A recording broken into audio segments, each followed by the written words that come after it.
Hello everyone, welcome to this little mini lesson here in the High Vibe Oracle Playground. My name is Sheina, your host and creator of the High Vibe Oracle deck. Today we're going to be talking symbols.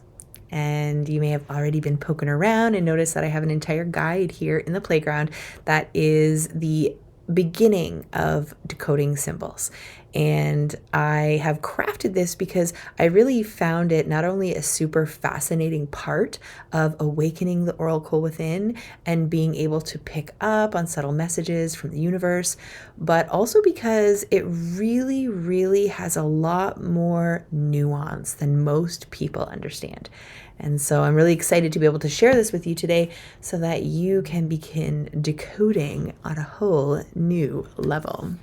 Today we're going to talk about collective meaning in symbols as well as personal resonance and why they're both important and why one overrides the other and how we can begin to discern what is the actual message coming through for us.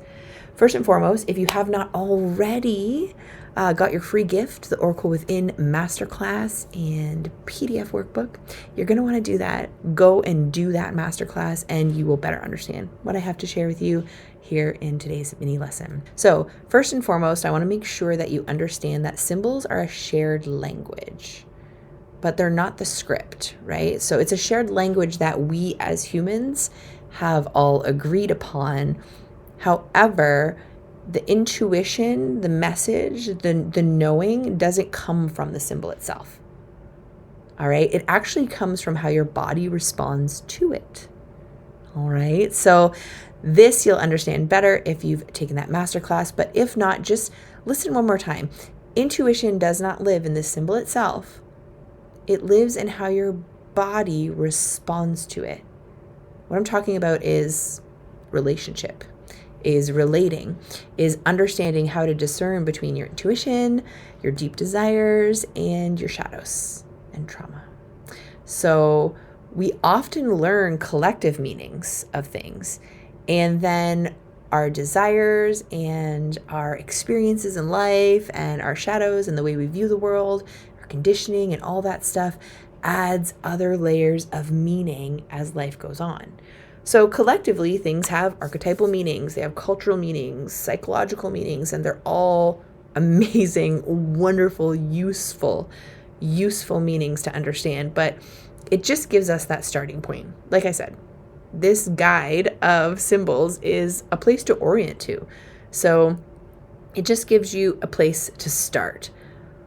But what's really special is that you can build upon the meaning of any given symbol based on your reaction, response, your experience with that symbol. Let me give you an example. So take an apple, just a simple, ordinary apple. One person looks at this apple and they're like, wow, what a healthy treat. This is so delicious. And it's so good for me. It's so nutritious. And so for them, the apple represents nourishment, simplicity, and caring for their body, right? But for another person, the apple represents movement, ambition, and becoming, because when they see an apple, they think of New York, they think of the big apple. And so for them, it really means becoming someone bigger than where they came from, right? Another person sees the apple and they have an imprint of the poisoned apple from fairy tales growing up. And so for them, it's something that looks sweet but isn't. The apple represents betrayal and even danger. Yet another person sees that apple and they are just feeling so much pride and joy because guess what? That apple actually came from their very own tree in their family's orchard. And so this apple actually represents pride and labor and lineage. And, you know, for someone that's choked on an apple, well, then it's going to really represent tightness and panic, perhaps, right? The apple never changed. It was always the same apple, but the relationship to the apple changed. This is why collective meaning never overrides your personal resonance. Collective meaning, it can give us some context. Your body is what gives you the signal. So instead of asking, what does this symbol mean? If you're asking that, look around in the guide. There's lots here to start with. But instead of asking, what does this symbol mean? A better question might be, what does this symbol activate for me right now? Or what does this symbol mean for me right now? Usually that activation is going to show up as some type of a sensation, an emotion, or a story that you begin to tell yourself. I want you to notice for any expansion or contraction, notice for curiosity, resistance, or just like a neutral vibe. That's the thing too. Maybe you don't have any deeper resonance attached to the apple, right? All of it counts. All of it counts. So when you're working with any given symbol, take note of how you actually respond to it and how you respond to the collective meaning of it. It's just another layer of understanding what it means for you. So I want you to know that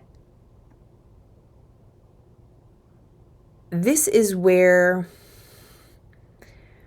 your intuition starts to come alive, right?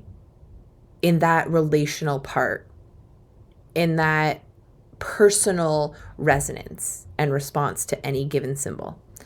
So it's not in like memorizing the definitions of everything that I have here in this guide for you, but it's about learning to listen to your own nervous system and to your own history and to your own present moment of truth right here and right now, because things also shift and change over time. And if you have watched the Oracle Within and you have the workbook, then you'll have access to and or have already done the month-long Oracle devotion, which is a relational practice with one Oracle card over a period of time so that you can see how symbols can actually evolve, how their meaning can shift and grow with you as you shift and grow.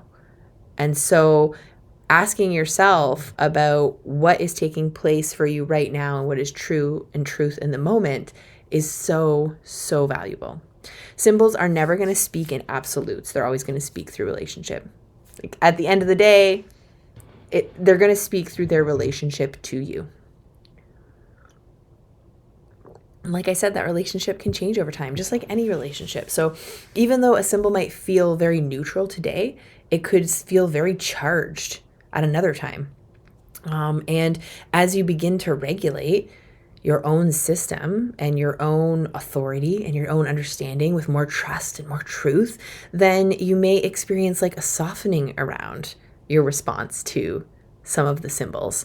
I know that is so very true for me. Maybe something will intensify and then you notice that something else is ready to move. So just note that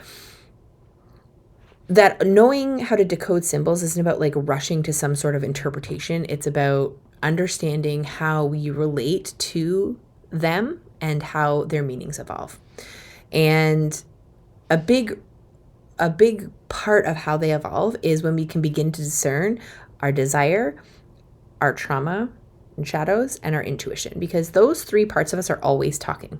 So again, you can learn more about those in the Oracle Within, but watching ourselves evolve with symbols, allowing ourselves to really pay attention to how things and what they mean to us change, it comes down to discerning those three voices and to tending and mending your trauma, to, making moves on your desires, and for listening deeper when it comes to your intuition. So what I want to leave you with is that, again, your inner authority is always the truth, and collective meanings are never going to cancel out that personal truth. Discomfort does not mean danger. It only means information, right? And that intuition isn't about necessarily decoding something correctly, but it's about listening to yourself, and your response honestly.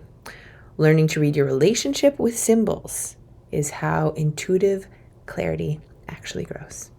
So have fun. I would love to hear how any and all of these symbols land for you and what you find as you continue to awaken the Oracle Within.